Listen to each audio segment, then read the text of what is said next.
नमः संस्कृताय। संस्कृत प्रभा चैनल पर आप सभी का हार्दिक अभिनंदन है। प्रिय विद्यार्थीगण, आज हम विसर्ग संधि के दूसरे भेद ऋत्व संधि पर चर्चा करेंगे। पहले हमने सत्व संधि को पढ़ा था, उसमें भी विविध जो अंग थे उसके। अब हम ऋत्व संधि को पढ़ेंगे। ऋत्व संधि के लिए जो सूत्र है, पाणिनि सूत्र है, क्या है? ससजुषोरुः। ससजुषोरुः अर्थ क्या है? वही है कि हमें षष्ठी के स्थान पर आदेश करना है। यहाँ पर भी दो पद हैं, शशजुषो, यहाँ पर शशजुषोः रु। द्विवचन में विसर्ग आते हैं, जैसे रामयोः और जगतोः। तो सजुष जो शब्द है वह जो है हलंत है, तो उसका षष्ठी में रूप जो बनेगा द्विवचन में जुषोः। तो स और सजुष के स्थान पर रू हो जाता है। पदांत सकार, पदांत सकार से ऐसे हम क्या लेंगे? पद के अंत में जो क्या होगा? सकार। और सजुष जो शब्द है उसके सकार के स्थान पर क्या हो जाता है? रू आदेश हो जाता है। ठीक है, अब हम इसके उदाहरण में इसकी चर्चा करते हैं। और दूसरी बात क्या है? जो रू आदेश होता है, आपको विसर्ग के इनके स्थान पर, सकार के और सजुष के स के स्थान पर जो रू दिखता है वो रू इसी रूप में नहीं दिखता, क्योंकि रू में जो ऊ है उसकी क्या हो जाती है? इच संज्ञा हो जाती है। रू के ऊ की इच संज्ञा होकर के तस्य लोपः से लोप हो जाता है। इच संज्ञा उपदेशे अजनुनासिक इत, कि उपदेश में जो अच अनुनासिक है, तो ऊ जो है वो अनुनासिक अच है। अ उ री और अ ई उ री री, ये जो है हमारे अच हैं, उनमें ऊ आता है। ऊ की इत संज्ञा हो जाएगी इस सूत्र से, उपदेशे अजनुनासिक इत, कि उपदेश में जो अच अनुनासिक है उसकी इत संज्ञा होती है। तो उस परिभाषा के अकॉर्डिंग हमारा ऊ जो है इत संज्ञक है।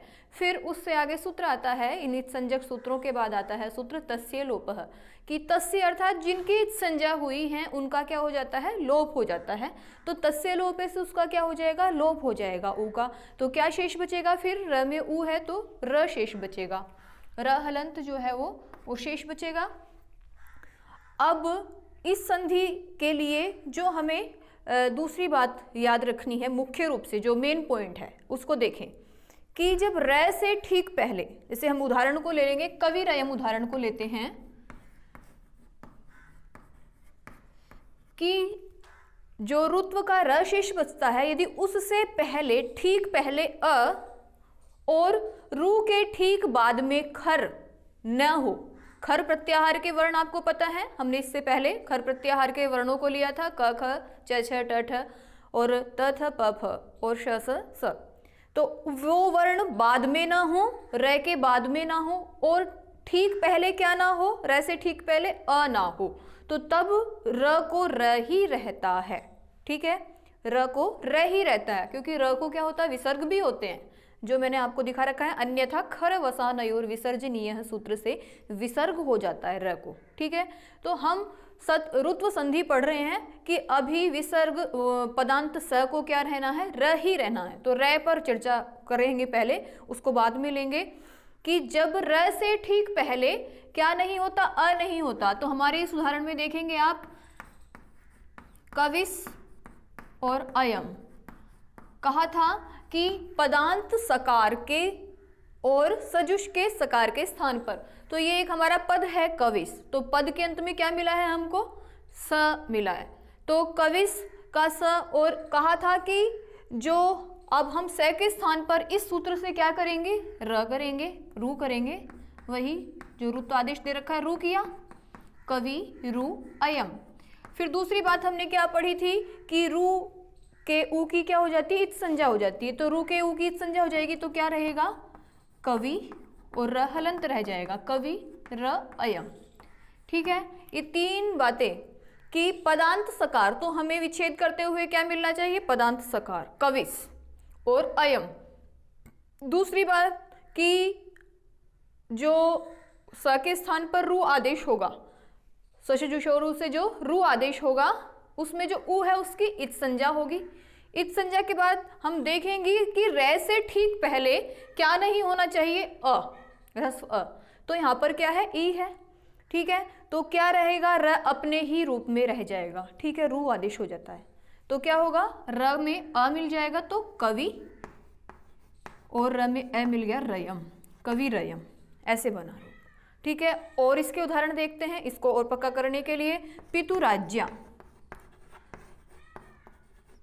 पितुराज्या वही कि पदांत सकार, तो पहले पद में क्या होना चाहिए, सकारांत पद होना चाहिए, पितुस, और इधर शब्द क्या है, आज्ञा। सूत्र है, पदांत सकार को क्या हो जाता है, रू आदेश हो जाता है। तो पदांत सकार के स्थान पर हम क्या करेंगे, ये पितु है, और सकार के स्थान पर क्या आदेश किया, रू आदेश किया, और इधर आज्ञा, ठीक है।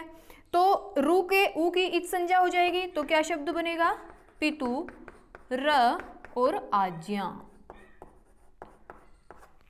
देखेंगे उन्होंने कहा था कि जी र से ठीक पहले क्या नहीं मिलना चाहिए, ह्रस्व अ, तो हमें यहाँ पर र से ठीक पहले क्या मिला है, उकार। तो यहाँ पर र जो है अपने ही रूप में रहेगा, र आदेश जो हो रखा है वही आदेश रहेगा। पितु और र में आज्ञा शब्द मिल जाएगा तो राज्या, ठीक है, पितु राज्या। अगला उदाहरण ये तो था कि र से पहले हमें ई मिला, जैसे हमें अच प्रत्याहार देख लेंगे ना, अ को तो छोड़ना है, ह्रस्व अ को, उसका उदाहरण नहीं होगा। आगे ई आ जाएगा, ई का कविरयम, आगे फिर ऊ आ जाएगा, अ ई ऊ, तो पितुराज्या। अगला एक दीर्घ ई का देखते हैं, लक्ष्मीरियम, लक्ष्मीरियम, इसमें भी क्या है, लक्ष्मीस, सकारांत पद मिलना चाहिए, लक्ष्मीस, और अयम शब्द, इयम, अयम नहीं, लक्ष्मी स्त्रीलिंग का है तो इयम, जैसे कवि अयम, कवि तो पुल्लिंग का है तो अयम, और लक्ष्मी स्त्रीलिंग है तो इयम। तो सकार के स्थान पे क्या आदेश करना है, रू, रू आदेश किया, इयम, ऐसा ही रहेगा। फिर रू के ऊ की इच संज्ञा हो जाएगी तो क्या शब्द बचेगा, र, र और इयम। अब मिलाएंगे, र में इयम का ई मिलेगा तो क्या हो जाएगा, रियम, तो लक्ष्मी रियम। इसी प्रकार से आप ओ को देख सकते हैं, अच में जितने भी हैं ए को छोड़ करके, कि उससे पहले अ नहीं मिलेगा और मिल सकते हैं अच, तो भानोरयम, भानोरयम, भानो, भानोस और अयम, सकारांत पद होना चाहिए। ये बात हमें ध्यान रखनी है कि पद कैसा होगा, सकारांत। तो विच्छेद करते हुए हमें भानोर वानोर नहीं करेंगे, विच्छेद क्या होगा, सकारांत पद होगा, भानो अयम। तो स के स्थान पे क्या होगा, रू, भानो प्लस रू और अयम, और रू के ऊ की संज्ञा होकर के र शेष बचेगा, भानो और र और ये अयम, तो र में अयम मिल गया तो वही रूप भानो रयम, ठीक है। आगे देखते हैं एक उदाहरण और, हरिर जयति। ये तो हमें इधर भी उससे पहले अ को छोड़ के स्वर शब्द थे और उसके बाद भी स्वर शब्द थे, जैसे ई, कवि, अयम, ठीक है। आगे था पितु, आज्ञा, आ था, और ऊ था र से पहले, और लक्ष्मीरियम में र से पहले क्या था, दीर्घ ई थी, और भानोरयम में क्या था, ऊ था र से पहले। अब यहाँ पर हरिर जयति,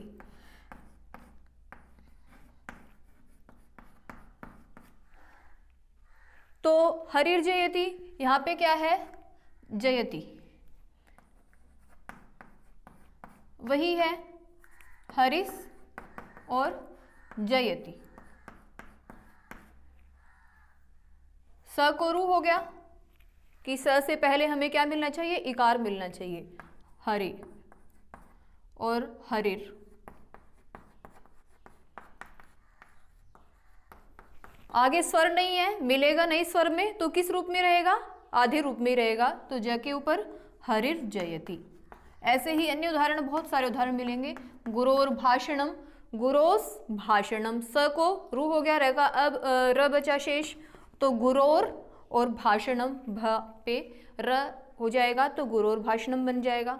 ये तो हुआ कि जब हम पदांत सकार के स्थान पर क्या करते हैं, रू आदेश करते हैं। यदि क्या होगा, जब र से ठीक पहले क्या नहीं मिलेगा, अ नहीं मिलेगा।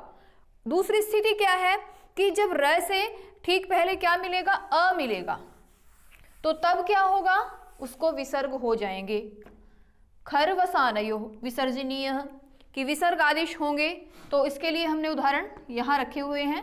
राम खादति, तो इसका विच्छेद बनेगा रामर खादति।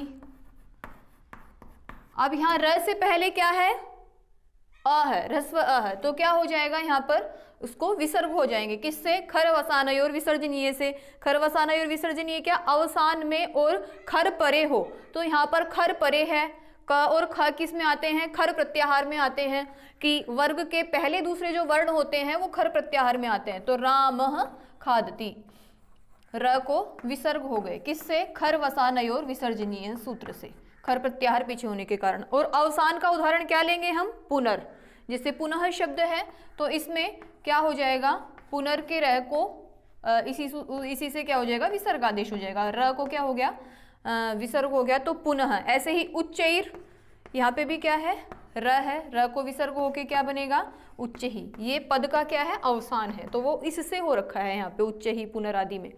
और जो खर परे मिलेगा तब क्या होगा, र को विसर्ग हो जाएगा। और यदि क्या होगा, र से पहले अ होगा तब क्या हो जाता है, विसर्ग हो जाता है। ये बात आपको याद रखनी है। यदि र से पहले अन्य हमें स्वर मिलेंगे तो क्या रहता है, र का र ही शेष रहता है। तो आपको इसके लिए सशजुषोरुः सूत्र की पदांत सकार और सजुष के सकार को क्या हो जाता है, रू हो जाता है, जो आपने अनेक उदाहरणों में देखा इसमें यहाँ पर। और यदि रू नहीं होता तो खर वसानयो सूत्र से क्या हो जाता है, विसर्जनीय है। खर वसानयोर विसर्जनीय से उस र को विसर्ग आदेश हो जाता है। हम विसर्ग संधि के तीसरे भेद उत्व संधि पर चर्चा करेंगे। उत्व संधि के दो भाग हैं, तो पहले हम पहले भाग को लेते हैं। पहले भाग के लिए जो मुख्य सूत्र है क्या है, अतो रो रप्लु ता दप्लु ते। अत से, जैसा कि मैंने बताया था पीछे, गुण संधि में जो गुण संज्ञक वर्ण थे अदेंग गुण है, वहां पे था अत एंग। अत का अर्थ है अकार को ग्रहण करेंगे कि अकार की गुण संज्ञा होती है। एंग में किसको लिया गया है, ए ओंग सूत्र में ए और ओ, तो वही अत को बताना चाह रही हूँ। तो जैसे वहां पर अत था, इसी प्रकार से यहाँ पर भी क्या है, अत।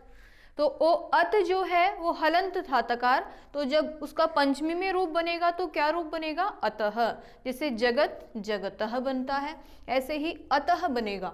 और इसका ही विशेषण क्या है शब्द यहाँ पे, अप्लुतात्। जैसे रामात होता है वैसे ही अप्लुतात्, संधि के कारण वहां पर दै दिख रहा है, तो इसका विच्छेद करते हैं सूत्र का। अतो से क्या हो जाएगा, विच्छेद करते हुए अतः, पंचमी का एक वचन। रोहो होगा रू का, जैसे गुरु की प्रथमा गुरुहु होती है, और षष्ठी क्या होती है, और पंचमी क्या होती है, गुरोहो। उसी प्रकार से रोहो।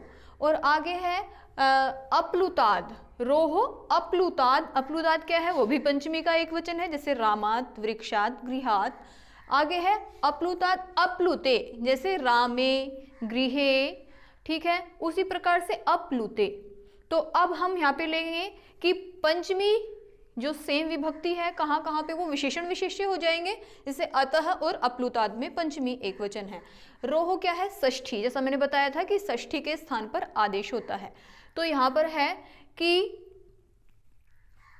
अप्लुताद अतः, अप्लुत अकार से, अर्थात ह्रस्व अकार के बाद, ह्रस्व अकार से उत्तर यदि क्या होगा, अप्लुते, हमें क्या ही मिलेगा, अप्लुत अकार मिलेगा, अर्थात ह्रस्व अकार मिलेगा। तो क्या हो जाएगा, उस रू को क्या हो जाएगा, ओ आदेश हो जाएगा। रोहो, रू के स्थान पर क्या आदेश हो जाता है, ऊ आदेश हो जाता है। तो यही क्या है, उत्व संधि है, क्योंकि इसमें क्या आदेश हो रहा है, जैसे कि मैंने आपको पहले भी बताया था, जो हमारे आदेश वर्ण है उन्हीं के स्थान पर, उन्हीं के नाम से जो है संधि का नाम किया जाता है। जैसे अकह सवर्णे दीर्घ, तो दीर्घ आदेश किया हमने दीर्घ संधि में, तो वो संधि का नाम क्या है, दीर्घ संधि। यण संधि में हमने इक के स्थान पर यण आदेश किया तो यण संधि। उसी प्रकार से वृद्धि संधि वृद्धि आदेश कर रहा है, किया है। तो यहाँ पर जो है हम क्या आदेश कर रहे हैं, ऊ आदेश कर रहे हैं, तो उसी के अनुसार यहाँ पर संधि का नाम क्या हुआ उत्व संधि। तो आप सरल शब्दों में इस प्रकार समझ सकते हैं कि ह्रस्व अ के बाद अपलुत अर्थात ह्रस्व अ के बाद क्या आया हो, रू का क्या बचेगा, विसर्ग होंगे या र होगा, को क्या हो जाता है, ऊ हो जाता है। अपलुते अर्थात ह्रस्व अ बाद में हो तो, जैसा कि हम उदाहरण से समझेंगे। ये हमने अर्थ को समझा सूत्र के। अब इसी उदाहरण से संबंधित सूत्र से संबंधित उदाहरण लिया शिवोर्च्यः। शिवोर्च्यः उदाहरण है। यहाँ पर क्या कहा कि ह्रस्व अ के बाद, तो ह्रस्व अ के बाद ये स्थिति हमें यहाँ आकर मिलेगी, क्योंकि पहले क्या है, स को क्या होता है, स के स्थान पर रू आदेश होता है। किससे, पदांत सकार से। वो ससजुषोरु जो हम इससे पहले पढ़ के आए हैं, क्या होगा, पदांत सकार के स्थान पर रू हो जाता है। ठीक है, विसर्ग के स्थान पर पहले से विसर्जनीय से सह से स हुआ, फिर स के स्थान पर रू हुआ, जो भी पढ़ा था ससजुषोरु। रू में क्या है कि हम ऊ की संज्ञा कर देते हैं, जैसे बताया था मैंने कि उपदेश जनुनासिक ईत से रू की संज्ञा होकर के क्या हुआ, र।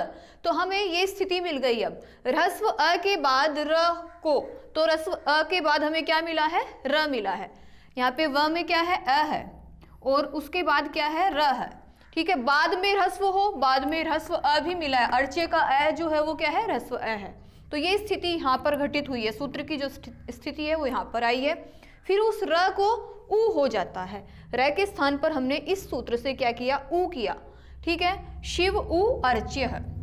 अब यहाँ पर देखेंगे शिव ऊ अर्च्य, अभी हमारा शिवोर्च्य रूप नहीं बना, पर संधि का जो नियम था उत्व संधि हो चुकी है कि र के स्थान पर हमने ऊ कर लिया है। अब ऊ को क्या होता है, वही गुण संधि का नियम आएगा कि ऊ के स्थान पे क्या होता है, ओ गुण होता है। तो क्या बन जाएगा, शिवो। ऊ को गुण क्या हुआ, ओ। जैसे ई को गुण क्या होता है, ए, तो ऊ को गुण क्या होता है, ओ। तो अर्च्य, शिवो अर्च्य। अब यहाँ पे जो हमें अवग्रह का चिन्ह दिख रहा है, इसको क्या बोलते हैं, जिसे आप एस बोलते होंगे शायद, तो ये क्या है, अवग्रह का चिन्ह है। अवग्रह वही जो पूर्व रूप संधि होती है, वो संधि यहाँ पर होगी पूर्व रूप संधि, कि यदि ए या ओ के बाद क्या हो, अ हो, तो क्या हो जाता है, वो पूर्व जैसा रूप वाला हो जाता है। पूर्व रूप क्या है, यहाँ पर पूर्व वाला रूप क्या है, ओ है। तो अ जो है किस में मिल जाएगा, पूर्व वाले रूप में मिल करके उसके अंदर चलाया जाएगा, समाहित हो जाएगा। और उसकी पहचान के लिए हमने किसका चिन्ह लगाया, ये अवग्रह का चिन्ह लगाया। ठीक है, तो यहाँ पर जब उत्व हो जाएगा, उसके बाद गुण संधि करके और पूर्व रूप संधि करके रूप बनेगा शिवोर्च्यः। तो ये है हमारी उत्व संधि का पहला भाग। जब हमें क्या होगा कि दूसरे पद में भी हमें क्या मिलेगा, बाद में ह्रस्व मिलेगा। पहले पद की शर्त उत्व संधि के जो दूसरा भाग है उसमें वैसी ही रहेगी कि ह्रस्व अ के बाद जो र आएगा उसके स्थान पे उत्व आदेश ही होगा। पर कब, संधि नियम उत्व संधि का दूसरा भाग, उसमें क्या होगा, जब हशीच, हश प्रत्याहार का कोई वर्ण मिलेगा। मैंने यहाँ पर क्या नहीं लिखा, इसका हशीच का अर्थ नहीं लिखा, क्योंकि हमें थोड़ा ही परिवर्तन करना है कि ह्रस्व अ के बाद रू विसर्ग या र को ऊ हो जाता है, बाद में ह्रस्व अ की जगह क्या आ जाएगा, हशीच, हश प्रत्याहार मिलेगा। जैसे उदाहरण देखेंगे, शिवो वंद्यः, सभी स्थिति वैसी ही होगी। शिवो वंद्य में क्या होगा, सबसे पहले वही शिवस, शिवस वंद्यः, फिर स के स्थान पे रू करेंगे, शिव रू वंद्यः, फिर रू का क्या बचेगा, र बचेगा शेष, इत संज्ञा होने से शिव र और वंद्य। अब यहाँ पर वही उत्व संधि का दूसरा भाग कि ह्रस्व अ से उत्तर, ह्रस्व अ के बाद क्या हो, र हो। तो यहाँ पे ह्रस्व अ के बाद हमें र मिला, बाद में क्या हो, हशीच, हश प्रत्याहार का कोई वर्ण। तो हश प्रत्याहार में हयवरट के ह से लेकर के जबगढ़दश के श तक क्या है, हश प्रत्याहार है। तो उसमें हश प्रत्याहार के में ह य व वर्ण आ गया ना हश प्रत्याहार में। तो हश प्रत्याहार का यदि कोई भी वर्ण यहाँ पर होता है और पहला जो शब्द है यदि अ से उत्तर क्या होता है, र होता है, तो क्या हो जाता है, उसको ऊ हो जाता है। इसमें क्या था कि बाद में हमें क्या मिलेगा, उत्व संधि के पहले भाग में अ मिलेगा, यहाँ पर क्या है, हश प्रत्याहार का कोई वर्ण मिलेगा, तो क्या हो जाएगा, ऊ हो जाएगा। शिव, शिव ऊ और वंद्यः, हमारी उत्व संधि का कार्य जो है यहाँ पर समाप्त हुआ। अब आगे क्या होगा, ऊ को वही हम आद गुण से क्या करेंगे, गुण कर लेंगे ऊ को, ठीक है। आद गुण संधि आ जाएगी तो शिवो, और उसके बाद वंद्य है। यहाँ पर क्या नहीं मिला, एचो यवायाव से वो पूर्व रूप संधि नहीं कर सकते हम, एचो यवायाव तो अयादि संधि है, पूर्व रूप नहीं कर सकते क्योंकि हमें आगे क्या मिल रहा है, वहाँ पे मिलता है अ होना चाहिए और यहाँ पर हमें व मिला है, तो शिवो वंद्य यहीं पे समाप्त हो जाती है। हमने देखा कि उत्व संधि के दो भाग हैं। पहले भाग में क्या है, जो पूर्व वर्ण होगा वो दोनों में क्या है, उनमें सेम शर्त है उनकी कि ह्रस्व अ के बाद क्या हो, र हो। इसमें भी ह्रस्व अ के बाद र हो, इसमें भी क्या है, ह्रस्व अ के बाद क्या हो, र हो। तो उसको क्या हो जाता है, ऊ हो जाता है। यहाँ पर भी ऊ आदेश हो रहा है, यहाँ पर भी ऊ आदेश हो रहा है। दूसरी जो अंतर करती है दोनों संधियों में क्या है कि वो उत्व संधि के पहले भाग में आपको पर वर्ण क्या मिलेगा, ह्रस्व अ मिलेगा, और इसमें क्या मिलेगा, कोई भी हर्ष प्रत्याहार का वर्ण। ये उत्व संधि के दोनों भागों में क्या है, भिन्नता है, विशेषता है। तो आपने अब विसर्ग संधि का जो तीसरा भेद था उत्व संधि, उसको जाना समझा। धन्यवाद।